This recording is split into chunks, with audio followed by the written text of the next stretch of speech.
collection of reactions to worst trades in NFL history. Joe Flacco has taken an immense amount of heat off the Browns organization, for now. I think it makes the Watson trade look even worse. They owe Watson all that money but brought old Joe off the couch for Applebee's gift cards and a ham sandwich, and he's outplayed Watson in a couple games, lol. You have a good point. Winning covers up everything though.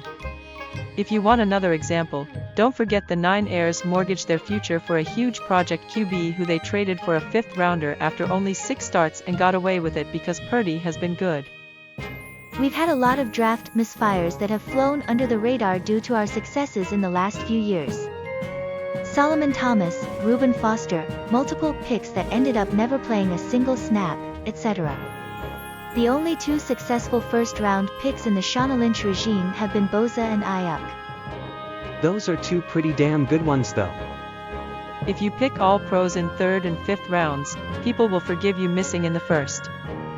The 49ers not getting free agent Brady and Packers drafting Love when you have an MVP QB are those teams that did dumb things that kept them from being elite contenders in 2020/2021, but still somehow have hopeful futures.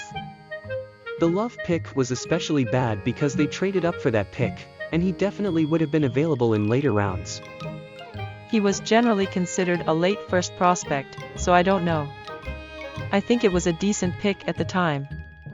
Rodgers wasn't getting any younger and seemed to have taken a step back, so getting someone to sit behind him was smart.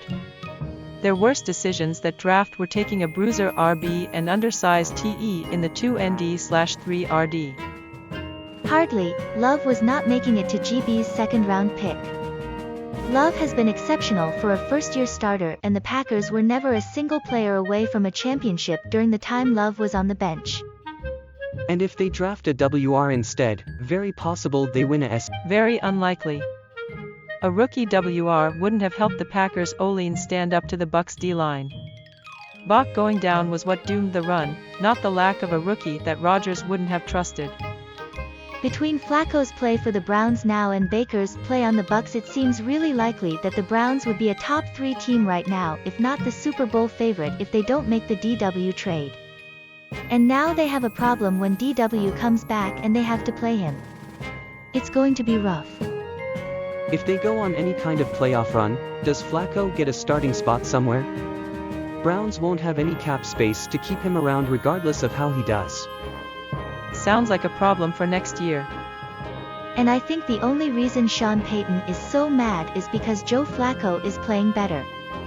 A dude signed in the middle of season with economy plane ticket is better than your $200 million QB. Vikings fans starting to finally feel some relief from the Herschel Walker trade. Not much, but it's nice other teams can have major fuck-ups too. Honestly, you could make an argument that the trade capital sent for both Wilson and Watson are on par with what was given up for Walker, but the Walker trade will be king of the mountain since it heavily built the 90s Cowboys dynasty. The Seahawks and Texans would need to win a Super Bowl or 2 in the next 5 years for either of those trades to overtake the Walker trade, IMO. That said, if there's one thing we all should learn from this, do not try to trade for a superstar whose last name starts with W. Given how much Watson sucks, the contract, and Houston's current trajectory, y'all might genuinely be saved soon. Alwyn Rodgers. Thanks man, now I'm just imagining Aaron Rodgers playing in a Jets-colored fursuit and I'm all out of bleach. It wasn't one of the worst trades. It was one of the worst premature extensions, though. I personally thought it was fantastic all the way around. What the Broncos post-Manning QB room does to a MF. You're not going to trade multiple firsts for somebody and then not lock them up long-term, lol. The trade and the extension go hand in hand. It's insane how many people don't understand this LMFAO. This. Who knew Wilson was going to take that much of a step back? I still contend Hackett's shit play calling fucked him up a bit when he first got there though. A ton of people in our sub actually did. I personally didn't think he would be as bad as he was, but definitely knew he wouldn't as good as his good years in Seattle. You could see him falling off the last few seasons, but unless you watched all the games you would just see these huge streaks of great numbers like he was gonna ascend to greatness, but he always fell back to earth fairly quickly and dramatically the last couple seasons.